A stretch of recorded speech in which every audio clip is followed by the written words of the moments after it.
Shabbat Shalom.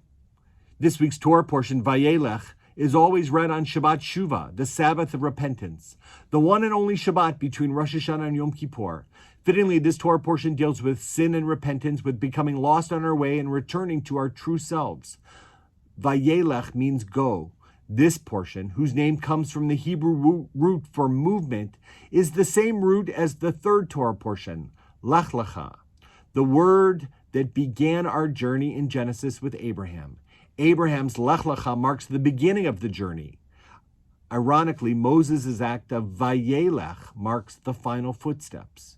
Vayeilech is just one chapter, Deuteronomy chapter 31, 30 verses sandwiched between the flowery discourse of Nitzavim and the farewell poem of Ha'azinu.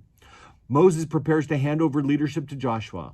One would think it would be a message of comfort and assurance.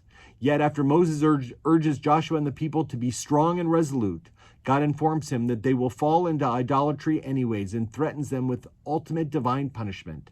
The blessing of Vayeilech is the pathway of Teshuvah, the ever-present possibility to always return. No matter how far we've strayed, no matter how extreme our forgetfulness, there's always room to return.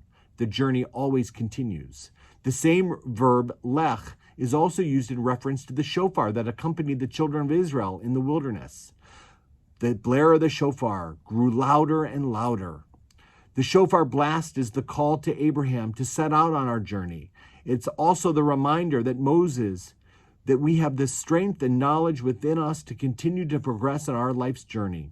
Our task is not only to listen to the shofar, but to become the shofar, growing stronger and stronger in our conviction and more resolute in the work of building and rebuilding a better world. When we do that, God will also Vayeilech. God will go with us as well on the very first steps of our journey or on the very last steps of our journey. We continue to go forward. Be strong and courageous as we return to God for a good and healthy new year. Shana Tova, may you be sealed in the book of life.